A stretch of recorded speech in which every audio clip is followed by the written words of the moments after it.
Bonsoir tout le monde. Me revoici. Donc, je vous avais dit que je reviendrai puisque je fais des recherches en ce qui concerne ce que vous voyez sur votre écran, Atlantide, documentaire en français. Ça a été sur RMC apparemment. Et donc, nous avons une autre version de ce que je vous ai partagé aujourd'hui. La fin, je ne l'ai pas partagée parce qu'il restait très peu de temps. Donc il y a une autre version, puis je vais rebondir sur autre chose. Donc si vous voulez rester avec moi, je n'ai pas tout mis. Voilà, j'ai voulu mettre le principal. Donc là, nous en étions avec les pharaons, etc. Je vous laisse écouter cette deuxième version.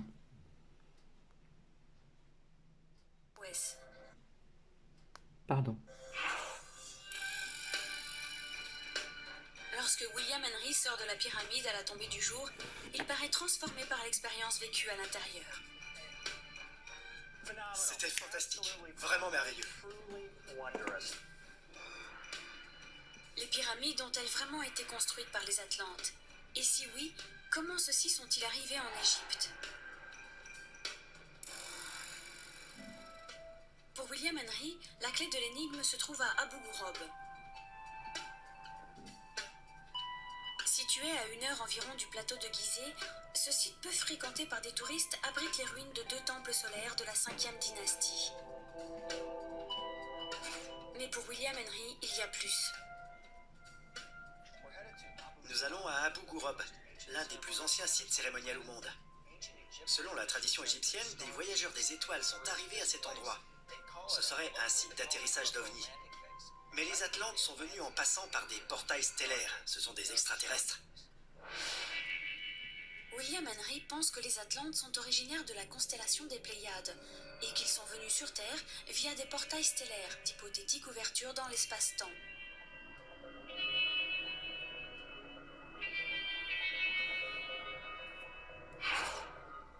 Abu Ghraib serait l'un des premiers points d'arrivée de ces visiteurs. Très peu de gens le savent, mais ces découvertes auront peut-être une grande importance pour les théories sur l'Atlantide. William Henry traverse le site désert jusqu'aux ruines d'un bâtiment ou d'un hôtel. Si on touche avec la main, on peut sentir que ces rebords arrondis sont parfaitement lisses. Selon certains, cela prouve que des machines sophistiquées existaient dans l'Antiquité. Les égyptologues pensent que ces pierres ont été taillées avec un burin en cuivre, mais ça n'a pas de sens. C'est un travail d'une précision incroyable. Tel n'est pourtant pas l'avis de la communauté scientifique. Spécialiste des momies, Salima Ikram étudie l'Égypte ancienne depuis plus de 20 ans. Et elle se dit choquée par les théories attribuant les trésors de la civilisation pharaonique à des extraterrestres.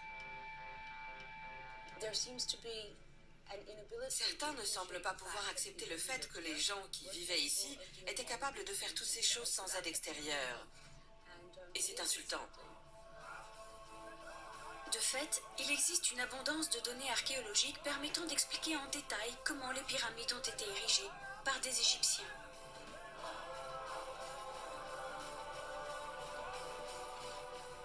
Un processus de construction résolument terre à terre. Les pyramides ont été construites en 2500 avant Jésus-Christ environ, donc il y a 4500 ans. Et elles ont été construites par les Égyptiens de l'Antiquité. Certains travaillaient directement pour le pharaon, d'autres étaient des paysans qui venaient sur le chantier 3 ou 4 mois dans l'année au lieu de payer des impôts. Pour beaucoup, des paysans cherchant ainsi un allègement fiscal font des bâtisseurs plus probables que des êtres stellaires. Par ailleurs, nombre d'historiens et de scientifiques pensent que l'Atlantide n'est qu'un mythe, et rien de plus. Mais, comme c'est souvent le cas, le mythe a peut-être un fondement historique. Et beaucoup d'experts pensent que l'île dont Platon s'est inspiré pour ses dialogues était forcément toute proche. Si on veut localiser l'Atlantide, elle se trouvait forcément dans ce qu'on appelait l'Ancien Monde, en Méditerranée ou au large de l'Espagne, dans une région que Platon pouvait connaître. Santorin est une petite île paradisiaque, dans les eaux bleues de la mer Égée. Or, à l'âge de bronze, soit plusieurs siècles avant la naissance de Platon, elle abritait l'avant-poste d'une civilisation très avancée. Ce peuple de navigateurs, riches et sophistiqués, pratiquait le commerce dans toute la Méditerranée. Puis il a disparu, presque du jour au lendemain. Pour beaucoup d'experts, cette histoire ressemble étrangement à celle de l'Atlantide. Peut-être la science peut-elle alors résoudre le mystère.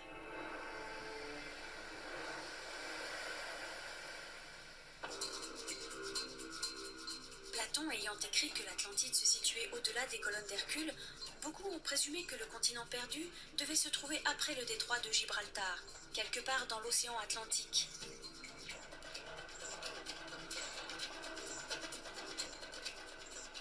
Mais Platon était un homme de la Méditerranée. Alors, et si les colonnes d'Hercule désignaient un repère local, à une courte distance de navigation de la Grèce continentale?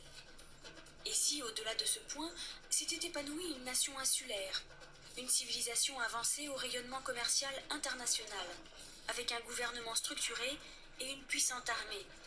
Une nation soudain détruite par un cataclysme si violent que l'onde de choc en aurait été ressentie dans toute la région. Eh bien, cette nation a existé. Entre 3000 et 1100 avant Jésus-Christ, les Minoens, première véritable civilisation européenne, ont prospéré sur deux îles, Santorin et la Crète. C'était un peuple pacifique et en avance sur son temps, doté d'une riche tradition artistique.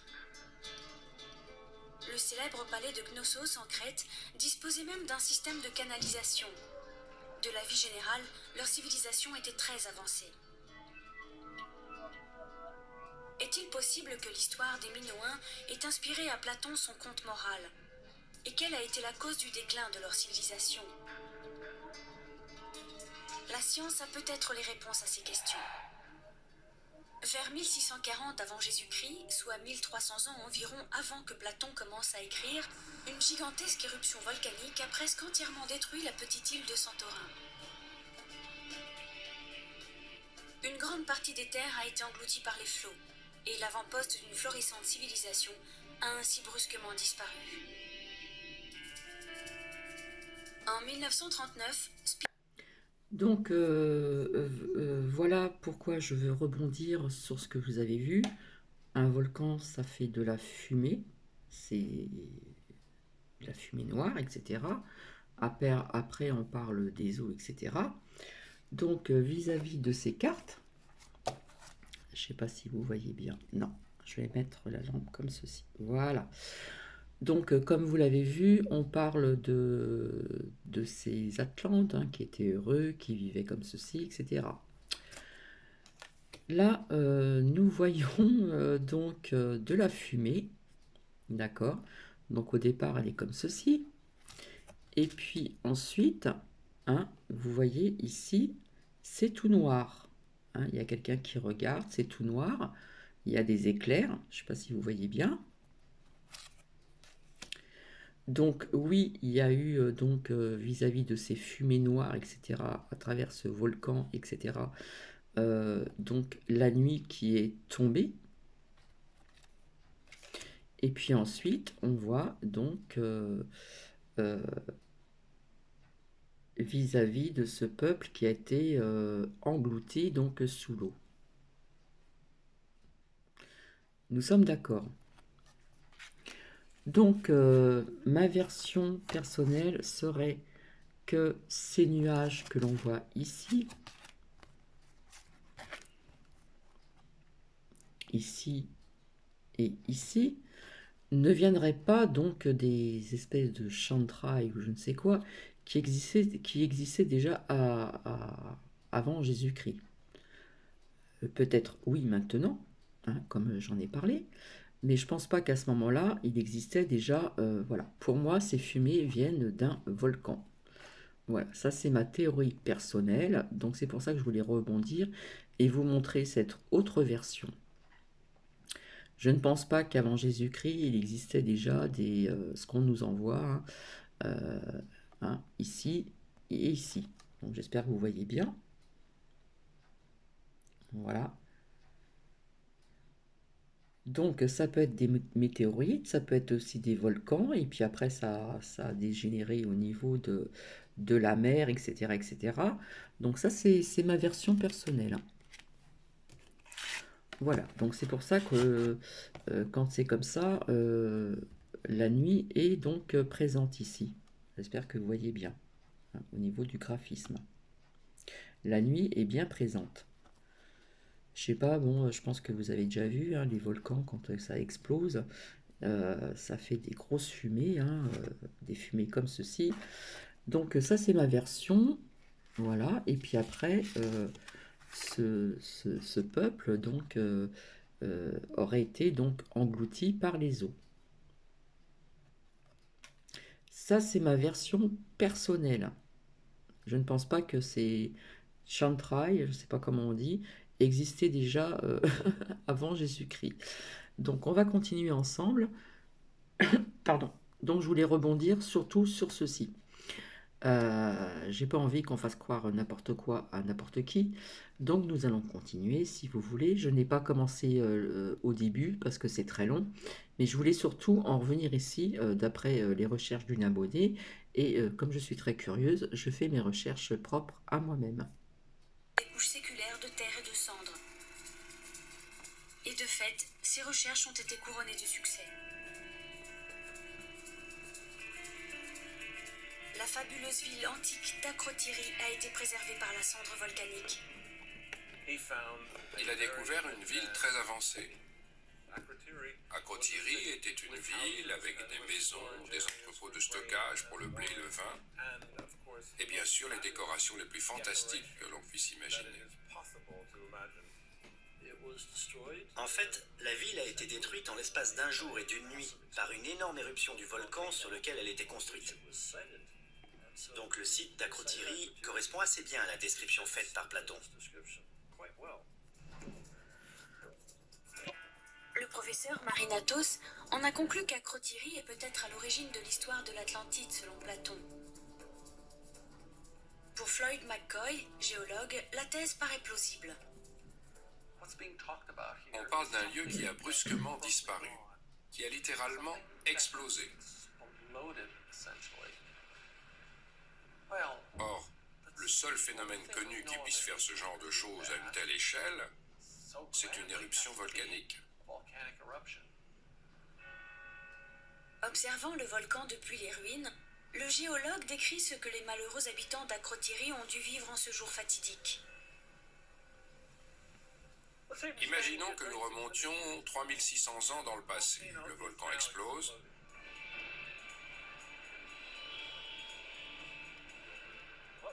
Et que voyons-nous? Là-bas, une grande île s'ouvre en deux et un énorme nuage de cendres et de pierres ponces s'est projeté très haut. Les volutes montent jusqu'à la stratosphère. Ensuite, une crevasse s'ouvre dans cette direction et tout à coup, la mer s'engouffre, ce qui provoque de fortes explosions, des phénomènes très violents, accompagnés de coulées pyroclastiques qui déferlent sur toute l'île.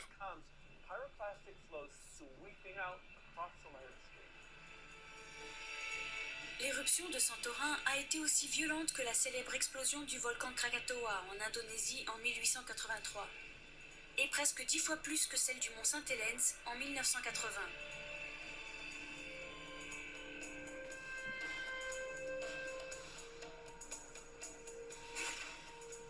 Floyd McCoy emprunte un navire pour se rendre sur la caldeira, l'énorme cratère créé par l'effondrement de la partie centrale du volcan.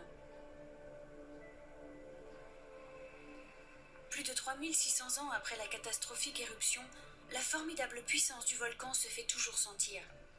Et selon le géologue, ce n'est qu'une question de temps avant que l'histoire se répète.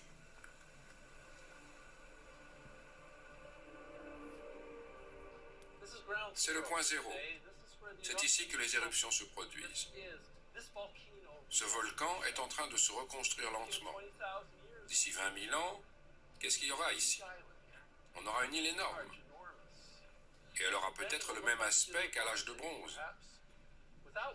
Il n'y aura pas de roches nues comme maintenant. Il y aura de la terre, des arbres, peut-être des buissons et des gens.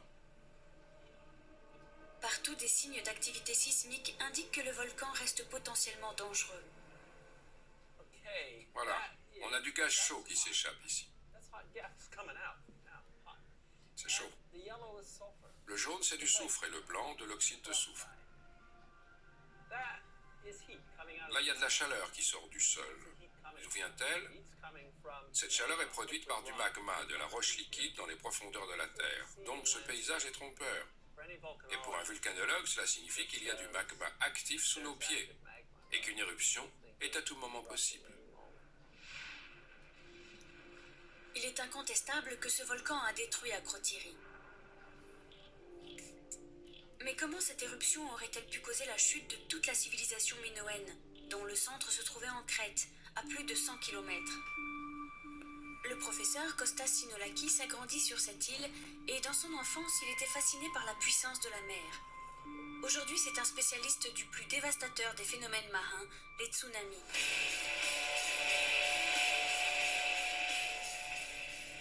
Il est donc bien placé pour savoir qu'une grosse éruption volcanique peut provoquer un raz-de-marée.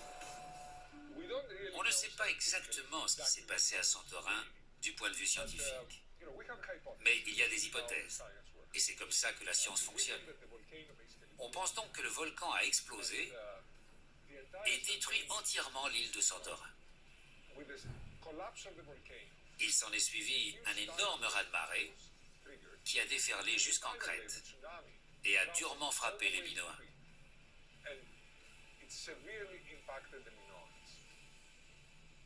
Or, dans l'Antiquité, Santorin était le carrefour commercial de la Méditerranée. Un peu comme Hong Kong aujourd'hui, si vous voulez.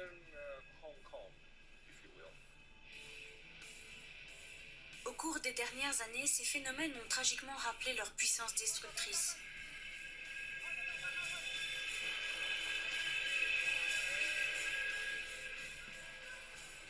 Le tsunami de 2004 dans l'océan Indien a fait 225 000 victimes, un chiffre si terrible qu'il dépasse l'entendement. Et en Méditerranée, 5 ans plus tôt, un autre raz-de-marée a ravagé la côte turque. L'idée qu'une ville puisse être engloutie par les flots n'est pas du tout saugrenue. C'est ce qui s'est produit en 1999 lors du grand séisme d'Izmit qui a fait 17 000 victimes. Les Minoens ont-ils ainsi servi de modèle à Platon pour ses Atlantes? Ce qui ferait d'Akrotiri la ville détruite par l'explosion d'un volcan, la véritable Atlantide.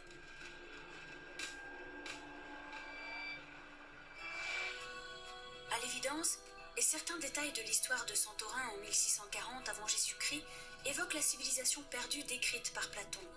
Une société avancée brusquement rayée de la carte, son emplacement géographique, les roches volcaniques rouges et noires. Peut-être des réfugiés minoens ont-ils raconté leur terrifiante histoire en Grèce continentale, et celle-ci se serait ensuite transmise de génération en génération, jusqu'à éveiller l'intérêt d'un esprit curieux, Platon.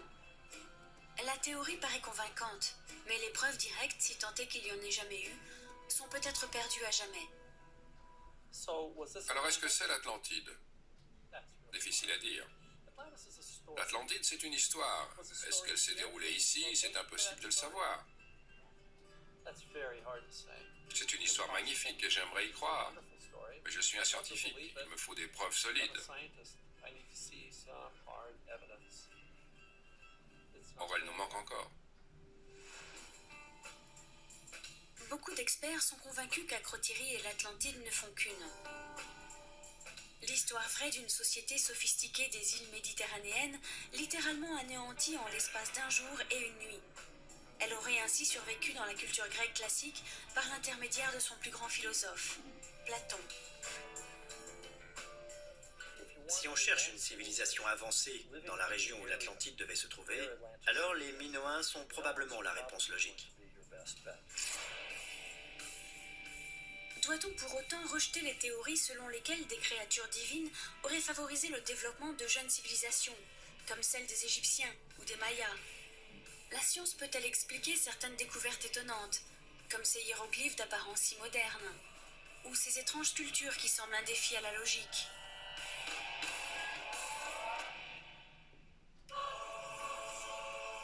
Depuis des siècles, l'histoire du continent perdu de l'Atlantide, cette société utopique et sophistiquée, brutalement anéantie, captive notre imagination. Même les sceptiques sont sous le charme du mythe. L'Atlantide reste un des grands mystères de notre époque. Mais peut-on affirmer que des Atlantes survivants, ou leurs cousins extraterrestres, ont construit les monuments de grandes civilisations antiques ?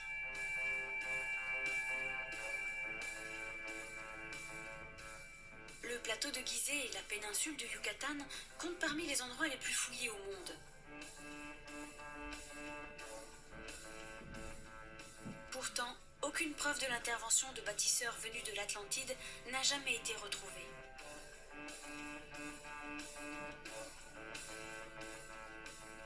Certaines anomalies n'en restent pas moins inexpliquées. Les hiéroglyphes du temple d'Abydos en Égypte sont peut-être l'exemple le plus frappant. Certains affirment qu'ils représentent un hélicoptère, un sous-marin et un vaisseau spatial. Les Égyptiens de l'Antiquité pouvaient-ils connaître des concepts si modernes ? En réalité, ces motifs sont simplement le fruit du hasard. À l'origine, le temple d'Abydos était consacré au pharaon Séti. Mais plus tard, des hiéroglyphes en l'honneur de Ramsès II ont été gravés par-dessus les anciennes inscriptions. Au fil du temps, le plâtre s'est aussi effrité par endroits, et ces motifs étranges ont pris forme par accident. Si l'on sépare les hiéroglyphes originaux de ceux gravés plus tard, la mystérieuse technologie extraterrestre disparaît. Reste cependant la question de savoir ce qui se trouve en dessous du sphinx. Edgar Cayce, le célèbre médium, a prédit que l'on découvrirait sous ses pattes la salle des archives atlantes. Les images radar de Bill Brown sont-elles vraiment concluantes ? La salle des archives existe. Je crois à son existence et je pense que nous aurons bientôt des preuves. Les égyptologues, eux, sont sceptiques, car de nombreuses fouilles ont déjà été entreprises sur le site sans succès. Je sais que beaucoup de gens cherchent la salle des archives et les secrets atlantes qui seraient gardés sous les pattes du sphinx. Mais pour l'instant, malgré tous les sondages et les relevés, personne n'a pu trouver de preuves. Donc peut-être que l'on découvrira quelque chose à l'avenir, mais j'en doute compte tenu de tous les efforts déployés jusqu'ici. À moins d'une découverte future, c'est donc bien aux Égyptiens de l'Antiquité que doit revenir le mérite d'avoir construit des œuvres architecturales parmi les plus remarquables au monde. Pourquoi aller chercher des extraterrestres alors que les gens qui vivaient ici étaient tout à fait capables de faire ces choses eux-mêmes ? Peut-on en dire autant des Mayas ? L'anthropologue George Erikson a l'intime conviction que les sculptures ressemblant à des hommes moustachus et des trompes d'éléphants sur les temples de Yucatan prouvent une présence atlante. Beaucoup d'indices au Yucatan me font penser que les Atlantes sont venus ici et ont transmis leur civilisation, leurs concepts aux Mayas. Une thèse contredite par Jeff Blomster, spécialiste des Mayas. Il n'y a aucune preuve de la présence au Yucatan d'une population de navigateurs venus des Caraïbes. Comment expliquer alors les étranges masques du temple de Cohullinch ? Le masque à Cohullinch représente le dieu du soleil maya Kinishao, qui a parfois des éléments en mouvement de chaque côté de la bouche. Il pourrait s'agir de fumée ou de vapeur. Certains disent que ce sont des serpents. De plus, il s'avère que les Mayas eux-mêmes avaient des poils faciaux. L'idée selon laquelle les Mayas étaient imberbes est un malentendu selon moi. Si on va dans une communauté maya aujourd'hui, au Mexique ou au Guatemala, on voit bien des hommes avec des poils faciaux. Donc je pense qu'ils en avaient, c'est évident. Mais qu'en est-il des trompes sculptées au temple d'Uxmal ? Prouvent-elles réellement que les Atlantes ont amené des éléphants aux Amériques ? Ces masques ne représentent pas du tout des éléphants, mais plutôt des effigies du monde maya, mélangeant des animaux existants à des créatures surnaturelles. Par exemple, ces sculptures représentent parfois des becs d'oiseaux ou même des museaux de reptiles. Et puis les Mayas connaissaient aussi les tapirs. Richard Ellis, océanographe, tient pour peu crédible la théorie de George Erickson, selon laquelle une comète aurait causé l'anéantissement de l'Atlantide aux Caraïbes.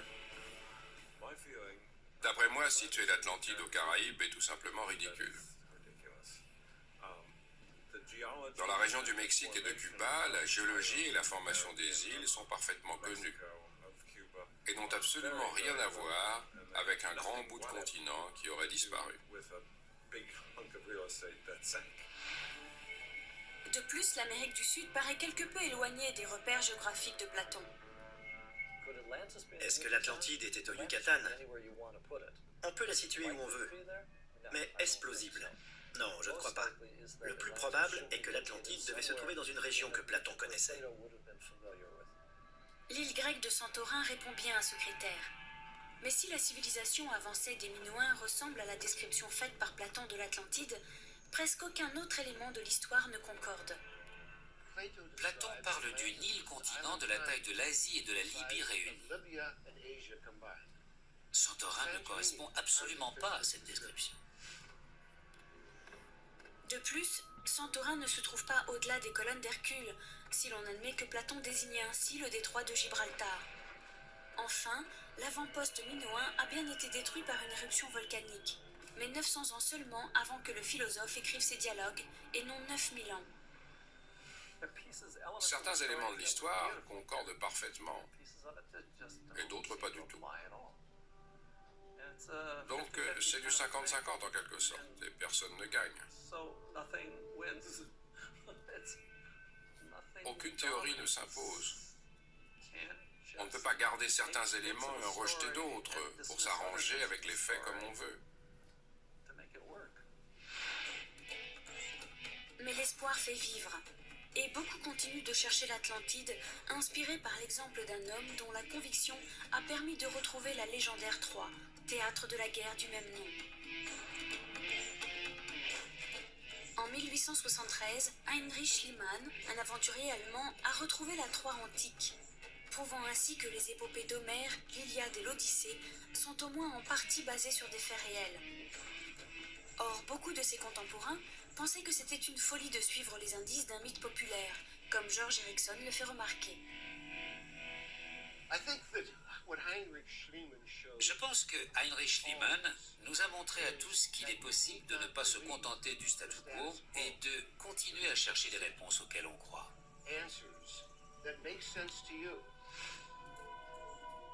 Mais pour les sceptiques, des preuves matérielles restent indispensables.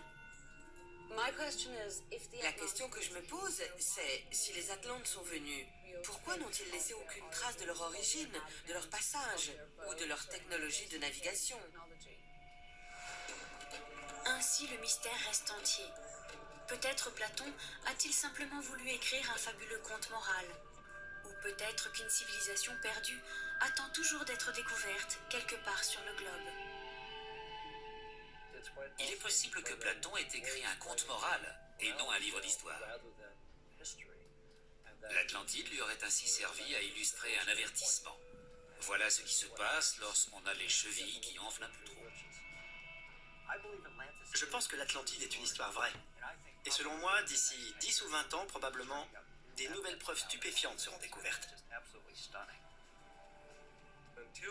Tant qu'on n'aura pas découvert quelque chose de tangible, un objet dont on pourra prouver de façon incontestable qu'il provient de l'Atlantide, je ne croirai pas un mot de cette histoire.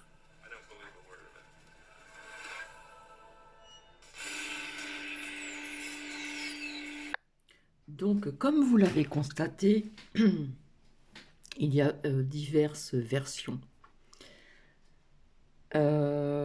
Après, en ce qui concerne les voyages, le voyage astral, j'y crois puisque cela m'est arrivé. Mais là où je voulais rebondir, c'est, j'insiste lourdement, c'est c'est que personnellement pour moi, ici, ce que ça représente, ces fumées de volcans ou peut-être éventuellement de météorites, etc., qui auraient causé donc la perte de ce peuple, donc sous l'eau. Voilà. Donc chacun prend ce qui résonne en eux. Voilà. Bah écoutez, je pense que j'ai tout dit. Ça fait quand même 30 minutes que je suis avec vous. Donc j'espère que cela vous a intéressé. Donc faites vos recherches. Il y a de différentes, comment dire, fondements euh, de ce fameux mystère en ce qui concerne donc ce- comment dire, ces Atlantes. J'ai du mal à le dire, excusez-moi. Donc voilà, écoutez, vous prenez ce qui résonne en vous. Si vous voulez mettre des commentaires, ben, n'hésitez pas, toujours dans la bienveillance. Je ne pense pas qu'il existait avant Jésus-Christ des chantrailles ou je ne sais pas quoi qui polluaient, voilà, comme on parle maintenant, des retombées, etc., qui ne sont pas bons pour la santé. Voilà, chacun interprète comment dire, ce sujet qui est quand même intéressant. En ce qui concerne donc l'Égypte, j'ai toujours été attiré par l'Égypte parce que l'Égypte, quelque part, c'est le mystère. C'est ouais, ça reste le mystère. Donc c'est vrai qu'il y a de quoi se poser des questions. J'ai déjà vu des documentaires sur l'Égypte. Il y a plusieurs versions aussi de construction de ces pyramides, de ces temples, etc., etc. Voilà, on en prend, on en laisse. Mais je vous ai dit mon point de vue donc vis-à-vis de ces cartes, hein, c'est le voyageur sacré. Donc il y a certaines personnes qui le connaissent aussi. Donc voilà, je vais vous laisser, je vais vous souhaiter donc une agréable soirée et je vous retrouverai donc ultérieurement. Je vous fais plein de bisous et bienvenue aux nouvelles ou aux nouveaux abonnés sur cette chaîne qui commence à grandir grâce à vous et aux anciens et aux anciennes abonnés qui sont là depuis le départ. Oui, Titi, j'arrive. Ils se sentent tout seuls, ils se sont abandonnés. Donc je vous fais plein de bisous et à très bientôt. Bisous, bisous.